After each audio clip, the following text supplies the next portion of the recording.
50% வரி போட்ட America, India மீதான ட்ரம்பின் நடவடிக்கை. ஆனந்த் மகேந்திரா சொன்ன முக்கிய அட்வைஸ். அமெரிக்க அதிபர் டொனால்ட் ட்ரம்ப் ரஷ்யாவிலிருந்து எண்ணெய் இறக்குமதி செய்வதற்கான பதிலடி நடவடிக்கையாக இந்திய பொருட்களுக்கு கூடுதலாக 25% வரி விதிக்கின்றது தொடர்பான நிர்வாக உத்தரவில் கையெழுத்திட்டுள்ளார். இதனால் தற்போது இந்தியாவிலிருந்து வரும் பொருட்களுக்கான மொத்த வரி 50% உயர்த்தப்பட்டுள்ளது. இந்த சூழலில் மகேந்திரா குழும தலைவர் ஆனந்த் மகேந்திரா, இந்தியா தன்னைத்தானே பாதுகாத்து வளர்ச்சியை நோக்கி நகர 2 பரிந்துரைகளை எக்ஸ் தளத்தில் பதிவிட்டுள்ளார். முதன்மையாக தொழில் செய்வதை எளிதாக்கும் செயல்முறைகளை தீவிரமாக மேம்படுத்த வேண்டும் என அவர் வலியுறுத்தியிருக்கிறார். அனைத்து முதலீட்டுக்கும் உண்மையிலான ஒற்றை சாளர அனுமதி முறையை தேவைப்படுவதாக கூறிய அவர், விருப்பமுள்ள மாநிலங்களில் தேசிய ஒருங்கிணைந்த திட்டத்தில் இணைய வேண்டும் என்றும், அது இந்தியாவை உலகின் முதலீட்டு மையமாக மாற்றும் என்றும் தெரிவித்துள்ளார்.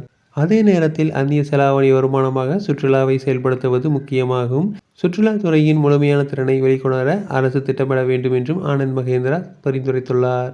மேலும் எம்எஸ்எம்இக்களுக்கான பணப்புழக்க ஆதரவு, உள்கட்டமைப்பு மேம்பாடு, வேகம், பிஎல்ஐ திட்டத்தின் விரிவாக்கம், உற்பத்தி உள்ளீடுகளின் வரி சலுகை மற்றும் இறக்குமதி வரிகளின் பகுத்தறிவை மாற்றங்கள் போன்றவற்றின் மூலம் இந்தியா தனது பொருளாதாரத்தை வலுப்படுத்த முடியும் என்றும் சுட்டிக்காட்டியுள்ளார். மற்றவர்கள் தங்கள் தேசத்தை முதன்மைப்படுத்துவது குறித்து குறை சொல்ல முடியாது. ஆனால் நாமும் நம் தேசத்தை சிறந்ததாக மாற்ற தூண்டப்பட வேண்டும் என்று வாக்கியத்துடன் தனது பதிவை முடித்துள்ளார். தொடர்ந்து இது போன்ற செய்திகளுக்கு எங்கள் சேனலை சப்ஸ்கிரைப் செய்வோம்.